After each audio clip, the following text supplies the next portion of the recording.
పొట్టి శ్రీరాములు నెల్లూరు జిల్లా సర్వేపల్లి నియోజకవర్గం ముత్కూరు మండలంలోని బ్రహ్మదేవి గ్రామ పంచాయతీ ఆరాధ్య దైవం కామాక్షి తాయి సమేత కైలాస నాదేశ్వర స్వామి ఆలయంలో ఆదివారం మహాశివరాత్రి మహోత్సవాలు ఘనంగా జరిగాయి. ఈ నేపథ్యంలో మాజీ ఎంపీపీ దివంగత మెట్ట చంద్రశేఖర్ రెడ్డి జ్ఞాపకార్థంగా ఆయన తనయుడు మెట్ట విష్ణువర్ధన్ రెడ్డి కుటుంబ సభ్యులు విచ్చేసి భక్తులకు అన్నదాన కార్యక్రమాన్ని నిర్వహించారు. సుమారు 1000 మందికి పైగా అన్నదానం స్వీకరించారు. స్థానిక శివభక్తులే కాకుండా ఇతర ప్రాంతాల భక్తులు కూడా స్వామివారిని దర్శనం చేసుకుని అనంతరం అన్నదానం తీసుకున్నారు. ఈ కార్యక్రమాన్ని ఉద్దేశించి ఉభయకర్త మెట్ట విష్ణువర్ధన్ రెడ్డి మాట్లాడారు.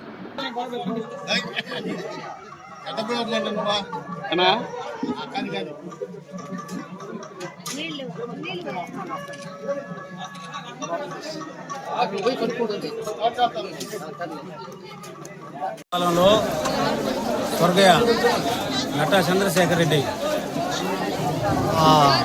ఆయన జ్ఞాపకార్థం వాళ్ళ కుమారులు మెట్ట విష్ణువర్ధన్ రెడ్డి వాళ్ళ కుటుంబ సభ్యులు ప్రతి సంవత్సరము అన్నదాన కార్యక్రమం ఘనంగా జరుగుతుంది. ఈ సంవత్సరం కూడా ఇంకా జనాలు అత్యధికంగా ఇచ్చేస్తున్నారు. ఇంకా ఎన్నో ప్రతి సంవత్సరం చేయాలని కోరుకుంటూ వాళ్ళ కష్ట ఆశీర్వాదాలు ఆరోగ్యం ఇవ్వాలని కోరుకుంటూ సెలవు తీసుకుంటాం. మహాశివరాత్రి సందర్భంగా బ్రహ్మదేవ గ్రామంలో వెలిసిన కైలాసనాథేశ్వర స్వామి టెంపుల్ వద్ద ప్రతి సంవత్సరం కన్నదాన కార్యక్రమం జరుగును. మెట్ట చంద్రశేఖర్ రెడ్డి గారి జ్ఞాపకార్థం వాళ్ళ కుమారులైన మెట్ట విష్ణువర్ధన్ రెడ్డి గారు ఈ కార్యక్రమం ప్రతి సంవత్సరం నిర్వహిస్తున్నారు. అదేవిధంగా ఈ సంవత్సరం కానీ అత్యధిక మంది జనాభాతో ఈ కార్యక్రమం నిర్వహిస్తుంది. కావున భక్తులలో తీర్థప్రసాదాలు తీసుకున్నారు. వారికి వారి కుటుంబ సభ్యులకి ఎల్లవేళ్ళ ఆయురాజు అష్టవిస్తరాలు ప్రసాదించాలని మనస్ఫూర్తిగా ఆ దేవుడిని ప్రార్థిస్తున్నాము.